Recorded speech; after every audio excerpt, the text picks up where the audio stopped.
Hey everyone, Kumar Datatran here with the Meridian Point. Thank you so much for joining us. Today we're joined by Josh Wood, a Tasmanian-based fitness expert and TEDx speaker who's disrupting traditional fitness approaches with his thin edge of the wedge philosophy. I got it out right. So we're definitely gonna be talking about that. I just, the sound of it is interesting, isn't it?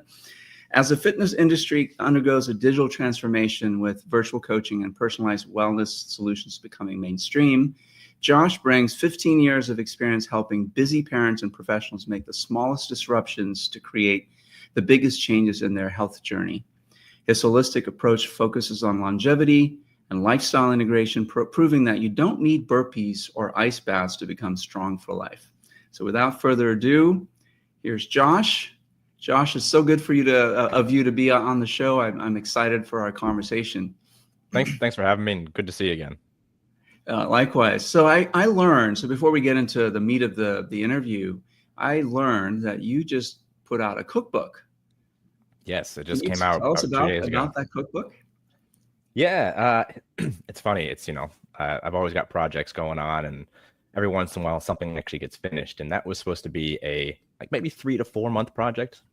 Late 2023, last quarter of 2023, I got in contact with a friend of mine who trained as a chef and used to teach cooking classes and stuff. And I was like, hey man, you want to help me put together a macro-friendly cookbook? So macros is focusing on the macronutrients and food, and something that's going to be, focused on actually having good tasting food for gym goers and families, but make it simple enough that it's doable, but also delicious, because most, healthy cookbooks are boring.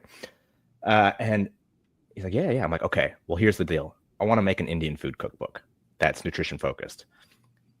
Thing is, he trained in India as a chef. Yeah. So he's like, hell yeah. And so anyway, this 3 month project took 18 months.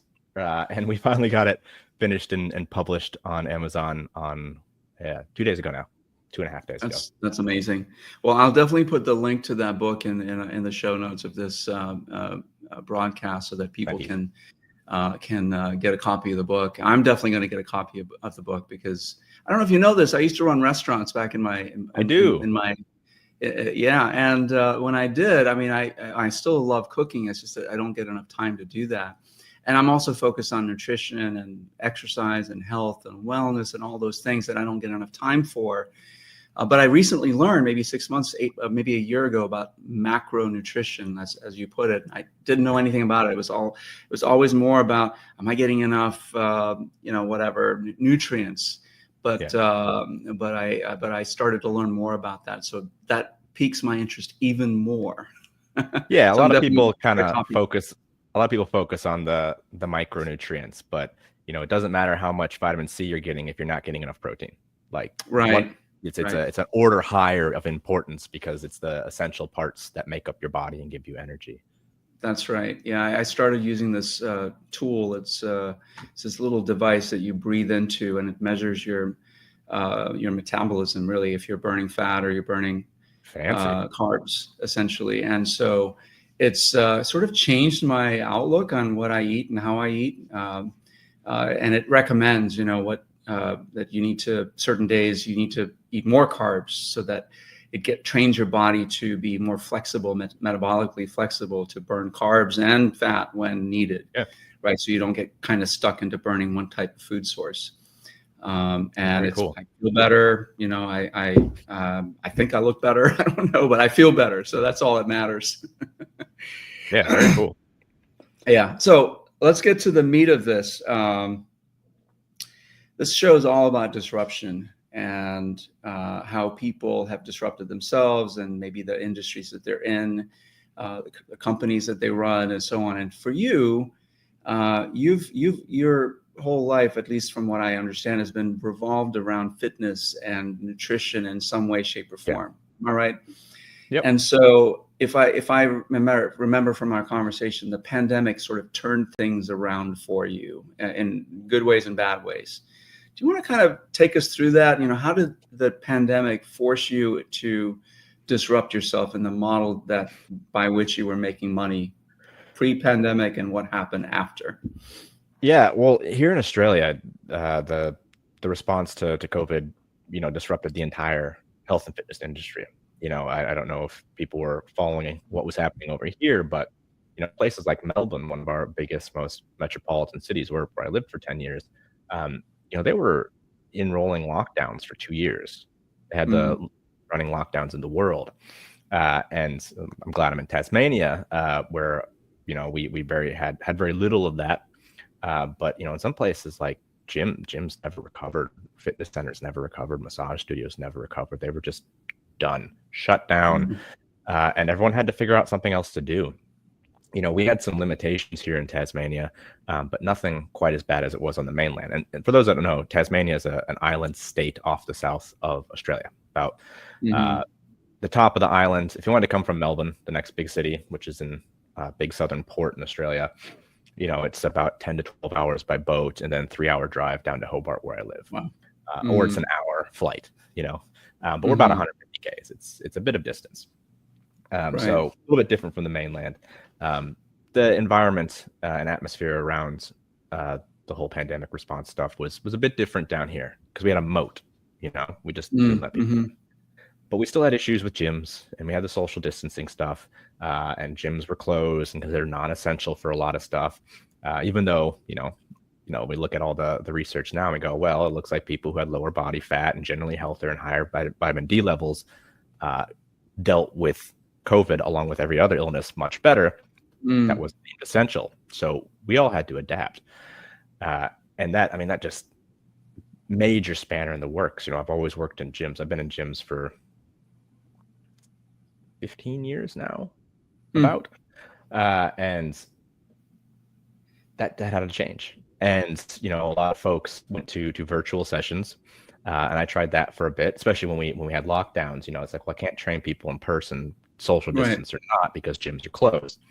So how do I train my clients that I've been working with for ages? It's like, we're not going to stop. They can't stop. Like, why would you stop just because gyms are closed? All right, well, we're going to adapt. And so I started trying to do virtual sessions, which is what most people think of as online training. Okay, we book a time, both hop up on Zoom, and then I'm going to talk to you through Zoom, and you're going to put your camera facing the wrong way, and it's going to fall over because you don't have a tripod, and I'm not going to be able to hear you, and you're not going to be awful. Even if you get the technology right on the coach's side, the average person just doesn't do that well, and it just takes away so much of the quality of the coaching experience. And so I went all in on online coaching in a more flexible way. So I do everything through an app, and everything is based around, well, you do things in your own time. I program, I put together your nutrition, we look at your lifestyle stuff, but when you're training, it's when you want to. I've got coaching videos for each and every move that you do. You record what you're doing, send it back, or upload it straight into the app, and then I come back with coaching videos. And so, Monday to Friday, I'm on my computer getting back to people's coaching videos, commenting on what they've been doing, cheering them on, updating their metrics, updating their nutrition information. And so it's back and forth, because about half my clients are in the US.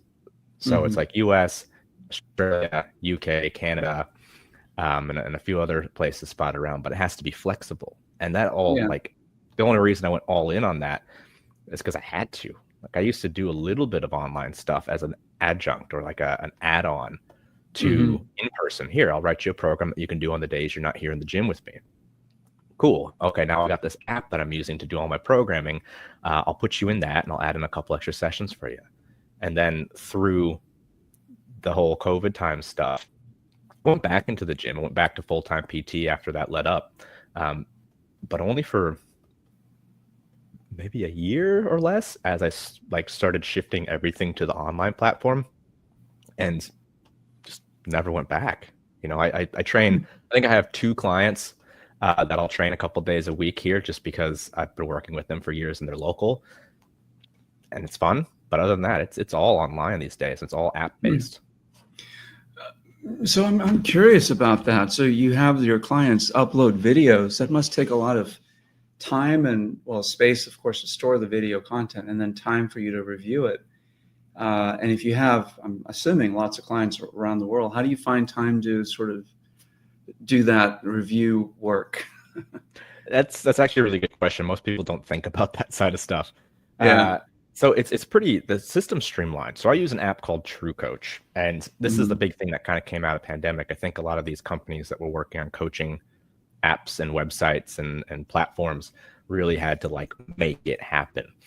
Yeah. And I've used a couple different other apps, but the True Coach app is the one that I've used for years now, and it's great because it's all integrated into the app. So you get your little notification that says, "All right." Lost you there for a second. You were talking about Oh. True Coach. Yeah. Yeah. So the app integrates everything. So you get your little notification in the morning, and it says, "All right, time to do your workout sometime today." You go in there, you do your exercises. You can record directly in the app. It stores in the app. And I keep normal-ish office hours. I mean, I kind of sometimes work weekends and evenings too, but I try because I got young kids. I got things I want to do with my life. Yeah. I try to keep office hours, Monday to Friday, 9 to 5. And so during those hours, I'm catching up on everybody. I'm checking these programs that they're going through. I see their videos that are uploaded, and then I use an app called Loom. And I'll bring up their workout and their exercises and screen record me providing feedback. And then I can draw on the screen like they do in those football videos and be like, okay, I need you to do this and your hips need to go further back here, and provide this customized coaching video based on what they're doing. And then that saves forever too. And so the reason that I like using the app too is because I have a history of everything. I can go, what was their deadlift 6 months ago? And I go in there and I search for it, and boom, it's like, okay, this is a video of what they did. This is how much they lifted, and this is where we're at now. And it allows me to track and measure changes over time, whether it's body weight or whether it's weight lifted. I can measure anything and then have these ongoing records. And I think that, from a nerd perspective, I think that really makes a massive difference in my ability to track and customize what people are doing. And it's all built into the apps. And there's lots of apps. I like True Coach. I don't want to sound like I'm trying to sell True Coach, but it's like there's all these apps that came out of this time period where they've been around for years, but it's like that's when people really started adopting those systems, and each one's a little bit different, but it's been a game changer. The change of technology is what I say has really changed how online coaching works, because it used to be all spreadsheets. That's amazing. So with all that data there, I suppose you awakened the inner nerd in me too. So with all that data that you have access to, you can also look at the efficacy of your coaching. How is your coaching improving the lives, the fitness and so on of your clients, and you could sort of make adjustments. I did these things and it resulted in this type of an improvement. And with this other client, I did these things and it wasn't quite as much. Why was that the case? And that's what's going through my head anyway. Exactly. There's a big data analysis part of the job, looking at what is happening, how it's been happening, and what we can do to change the trajectory to where we want it to be. And I'm very confident in my systems. I have a guarantee on my systems. It's like, I never set out to be like a weight loss guy, but when 70% of the population is overweight or obese, it tends to be the number one thing that helps people. Is losing weight tends to make most people happier, healthier, and get more out of life. So it ends up being a big part of what I do. And I have a guarantee on that. I have a guarantee of 4 kilos weight loss in your first 12 weeks, or I just keep doing it until you get to where you want to be. 4 kilos, just to do the math, is about 10 pounds. Yeah. Yeah.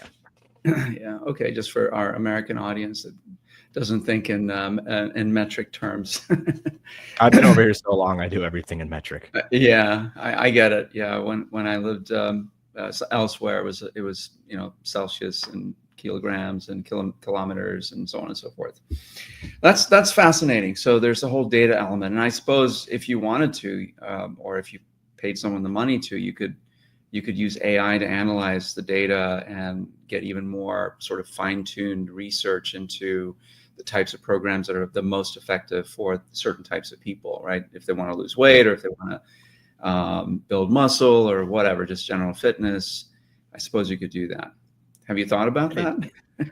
Yeah, the problem is there's so much that's personal, because the number one thing that gets results, it's not the program, it's the effort. I could give you the most, and because I teach personal training courses here. That's like my secondary job. I've been teaching the personal training courses for years. And What's every time personal training? Sorry. What do you personal mean? training, like the certifications, Oh, certifications okay. for new personal trainers. Okay. And so often I have this conversation with people. It's like, you don't need fancy programming. You don't have to have like the best systems. You have to buy in. If clients buy in, if they put in the effort and they believe in the process and they put their time and energy into it, that is the number one thing that gets results. You can have simple programming, basic nutrition, and if they put in the work, they're going to get results, and they're going to get way more results than people who half-ass all the training. So it's like, will that data tell me what program works best, or will it tell me which clients have worked the hardest? That's a very good point. And that's true with any kind of a change program that you're implementing, right? Whether it's on a fitness routine, or in my world, I do a lot of coaching within organizations and helping people change the way they work, or the way that the relationship that they have with the work. And like you, I've found that the simpler the system, and of course, the greater the buy-in, the greater the desire for the change, the more effective that change program happens to be. So Absolutely. Totally with you. Speaking of change, you talk about the thinnest wedge, right? What did you say? The thin edge of the wedge philosophy. Can you describe what that means? Yeah. So the people I work with are what we call general population. They're not, I mean, like I work with a few athletes and a few tactical athletes, military, fire, police, that kind of thing. But it's not the bulk of what I do. I work with busy parents and professionals, people who are time poor. And the number one issue is getting that adherence. If I take someone who is running 3 companies and has a handful of children and has 0 free time during the day, but if they don't get healthy, they're going to have a heart attack at 40. Well, I can't just give them, a Schwarzenegger 7-day split and put them on a bodybuilder diet. They can't upheave their entire life to eat and live off of chicken and broccoli. So I have to find the smallest change that elicits the greatest change, the greatest result.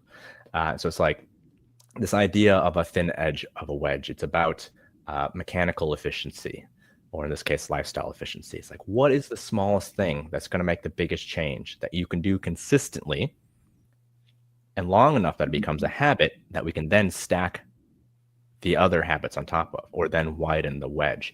And so for a lot of people, it's like, how do we get someone moving? Well, in the simplest way possible. All right, I need you to start walking. You can't make it to the gym, that's fine. But I need you to walk. And if I told someone, I need you to walk 3.5 hours this week, and you're like, what? No, how do I do that? It's like, okay, I need you to walk for 10 minutes after each meal. Can you do that? Oh yeah, I could probably do that. I could take some calls and go for a walk, or, have a walking meeting, or I can listen to a podcast, or whatever it is that you need to do. Well, 10 minutes after 3 meals for 7 days is 3.5 hours. What do you know? We found 3.5 hours in your schedule, and we did it in the smallest possible unit. And then eventually you don't think about it. Eventually it just becomes habit, like brushing your teeth. You don't think about the effort involved in that. But if I said, you need to do 3.5 hours of activity this week from day one, people will be like, I don't have that time. But if we can find the thinnest possible bit of leverage and slowly expand that over time, well, then we change your life and you're a different person in a year. I love that. I mean, the image that comes to my mind is of a sculptor. They're taking their wedge and they're sort of chipping away at this block of wood, and it's a slow process. You don't know what's going to come of it. It's in the artist's mind, but to an observer, it's just a block of wood with some chips cut out of it, right? But over time, it's going to transform into something, and that something is whatever the vision is in that sculptor's head. And in this case, it seems like the thinnest edge of the wedge is helping sculpt whatever the future is for that client of yours, right? Over time. I like to think of it as Kaizen, the Japanese word for small change, right? So the Kaizen moments, what are the small things you can do that over time are going to accumulate to something big? Love it. Yeah, and because the marble doesn't notice the one chip, but you keep adding those chips, a year, 2 years later, it's a completely different thing. It's not just a block of stone anymore. Yeah. So, you know, speaking of AI, and you had a great answer that simplicity is going to win every time, buy-in is going to win every time. But the fitness industry, like any industry, is shifting to AI-driven coaching. How do you stay ahead of that? How do you respond to that? Or does it even bother you at all that it's even there? Well, I mean, it doesn't really bother me because the people who were going to do their own thing and figure out how to do it on their own were going to do that through YouTube. They were going to read Mhm. articles. They were going to watch videos. But now they can do it better. Great. Yeah. That's better for everybody. But the people who do that were already going to do it on their own. The difference is the people component. The difference is getting that buy-in. AI is not good at that because it doesn't really have a personality. Yeah. You can kind of do that. It's really good for sourcing information and like taking large amounts of information and simplifying it. I Hmm. use it. I use it with my clients. Like not Hmm. so much that I use it myself because it can add some things to what I do, but more so it's like, hey, listen, I know you're having some problems with meal prep. Instead of you telling me everything you have in your pantry and I'll give you some recipes, take a picture of your pantry and your fridge and put it into Chat GPT and say, give me recipes for what I have based on these target calories and macros. And boom, it puts out meal plans. Hmm. It's Do you review wild. them, and is it pretty good? It's pretty good.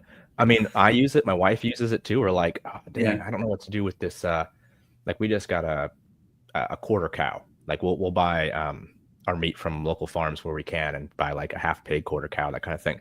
And so we get all Yeah. these cuts that we don't normally do. And it's like, I've got this cut. What are some options for cooking that? And then be like, okay, so what's the cooking time? All that jazz. And they'll give you a recipe. It's like, cool. Hmm. That's way easier than searching through all the cooking blogs and reading 20 pages of life story before you Sure. get to the recipe to decide if it's good. You just say, Yeah. hey, this is what I have. This is what I need. Give me a recipe. Boom. And it's usually Fascinating. pretty good. And then you just add your own spice to it. You add that Yeah. personal touch. But for things like meal prep, um, it's wildly useful. Like you can literally be like, these are the calorie and macro targets my coach gave me. These are the foods I like to eat. Give me a meal plan for 3 meals a day with one snack and a shopping list. Boom. Pumps it out. And so it's that side of stuff that helps everyone because I can give you a book of recipes Yeah. and you'll be like, okay, well, I don't have half this. I don't like half of this. I don't have the time to do all this. Or you could say, this is what I have. This is what I like. These are my targets. Robot, give me the answers. And it Hmm. does. Hmm. It's like that. Interesting. That is great. That is incredibly useful. Yeah, I'm definitely going to try it myself, because I have the app, the little breath analyzer thing. It comes with an app and it gives you your macros. And I'm always Yes. wondering what to eat. And the worst part of the experience is having to put my meals in, even though I can take a picture of it and stuff. It's not quite accurate, or I don't think it is anyway. But the ability to do that, just to sort of take a picture and get some recipes that fit whatever the nutritional profile is for Yeah. that day, right? Because it changes every day. That would be invaluable, I think, for Yeah. me anyway. Great resource. It just again simplifies the busy work. Yeah, That's one of those things that we can really leverage it for. that's right. That's right. And that's the promise of AI. I mean, at least in its current form, is that it can simplify a lot of the things that take time to do and effort to search for, things like that. So do you see a world in the future where there's like a digital version of you that analyzes workouts and does all that stuff that you currently do? Where the technology is at right now, no. It's too it's I mean it's impersonal, but even just like on exercise analysis and stuff, I don't think it's particularly good at that yet. Um, there might be a time in the not too distant future where that improves, Yeah. and that would be really, really handy in a lot of ways, especially for people who are doing it on their own, Uh-huh. But I think it's only such a small part of the coaching business. Again, so much of it is the person. It's about Yeah. meeting the person where they're at and figuring out what the best solution is to get them to where they want to be. And Yeah. that's a personal thing. Yeah. But for the analysis side of stuff, I think there could be some really good advances in the next 5 or 10 years that make it so much easier and scalable.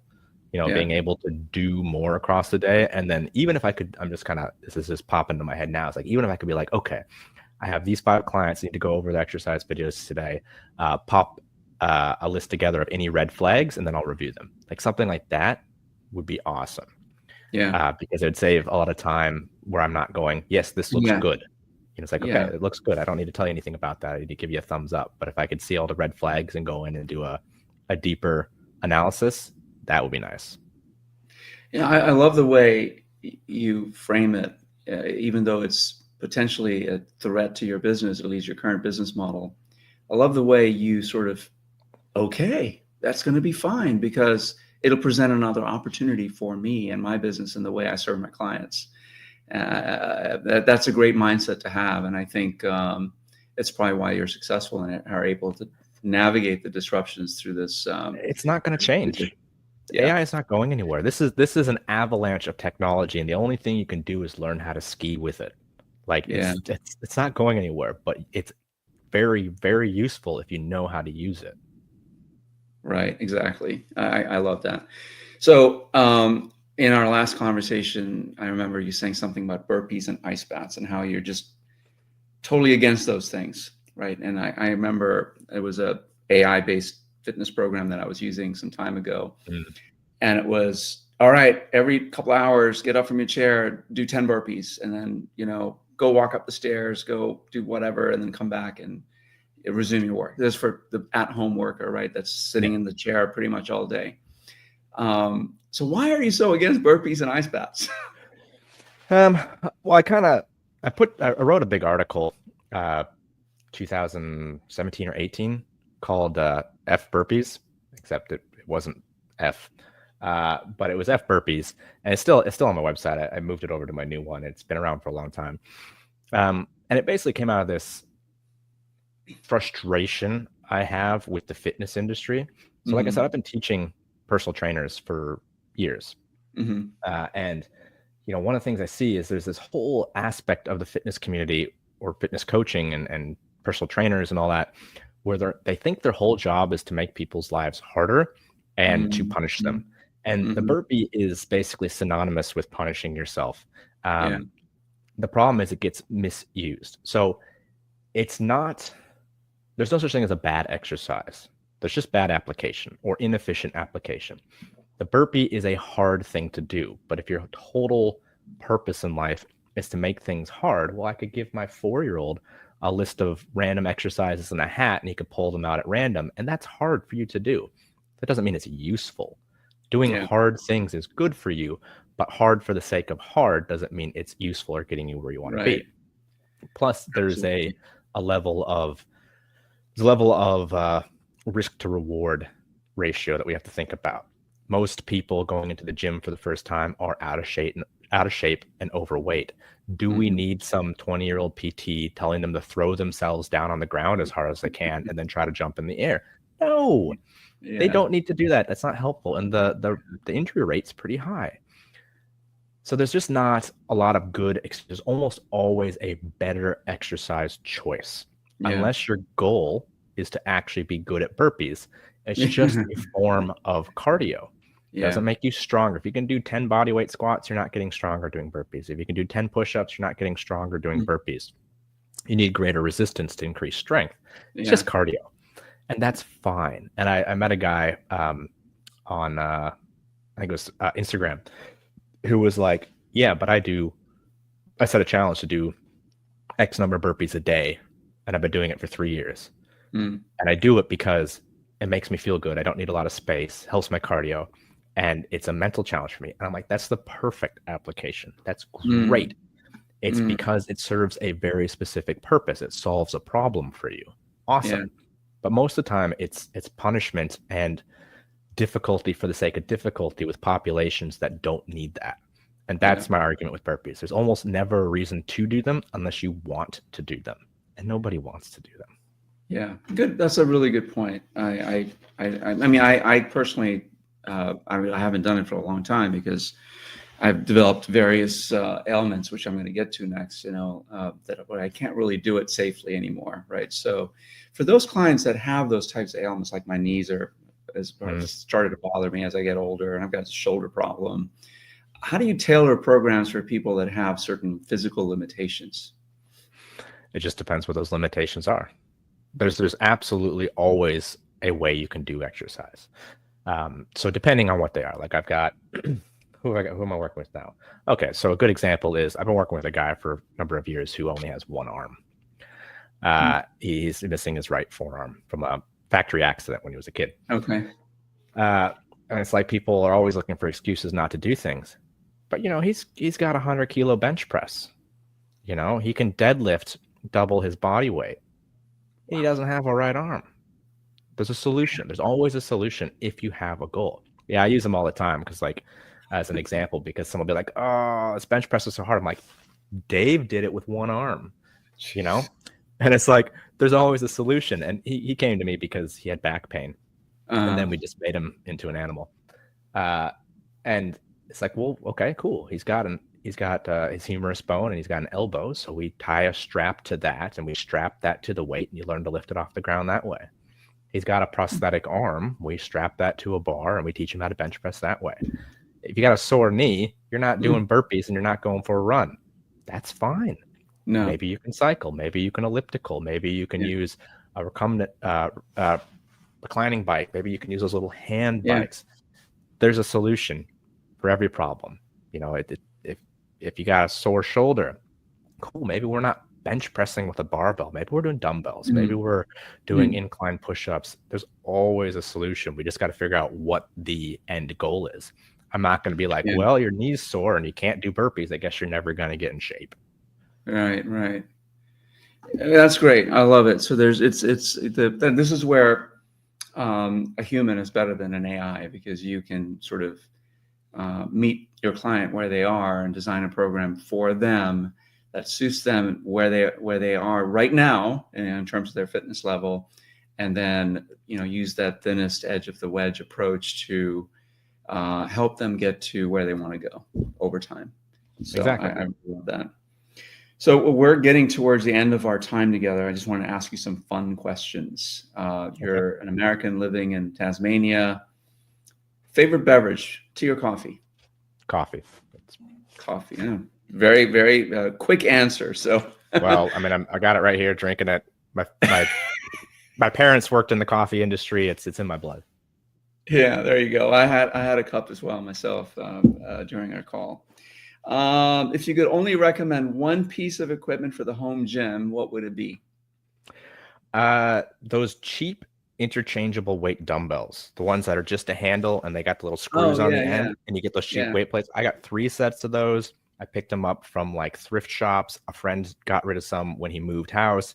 It's cheap. You can do anything with them. That is the number one piece of equipment. You mean the ones where it's sort of like the little rings you can take off and put on real quick, easy? Yep. Okay, yeah. Yep. I need to get one of those. I've been wanting to get one. I just haven't done it yet. Biggest fitness myth you wish would disappear forever? There's so many.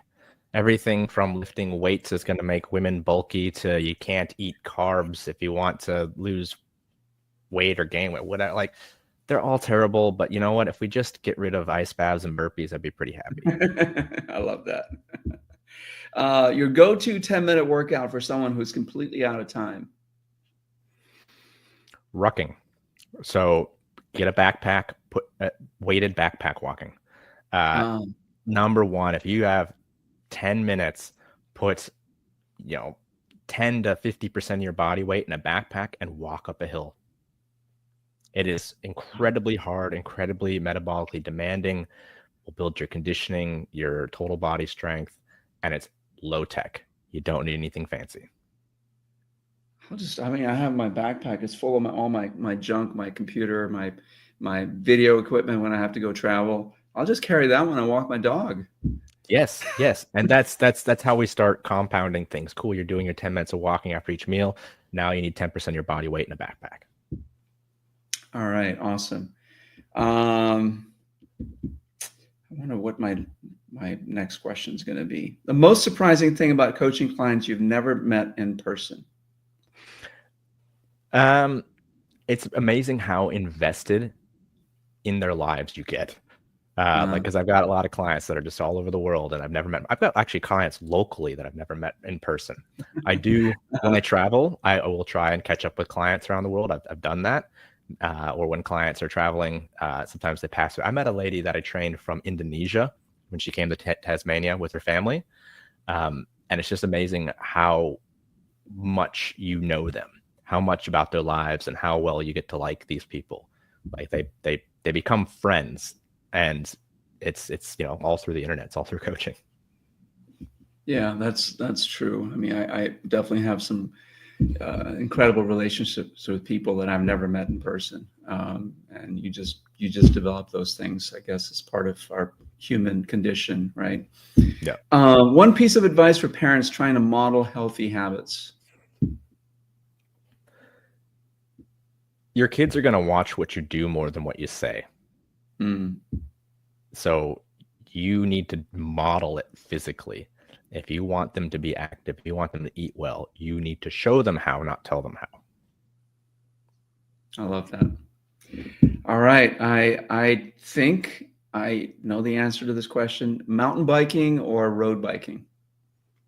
Mountain biking. Yeah, that's what I thought. I'm an avid cyclist. I do both, but I prefer mountain biking myself. Anything that you'd like to share that I didn't ask you today, Josh? Geez, no, I mean, we covered a lot. A We lot of really did. good stuff too. I would just say, check out my cookbook, Macro Masala. Macro Masala. I love the name too. All right. I'll make sure I put a link to that in the show notes, in addition to your site and how people can get a hold of you, connect with you. And thank you so much for being on the show. I've really enjoyed the conversation. I've learned a lot. Thanks, man. Appreciate it. All right. Thanks for watching, everyone. See you next week.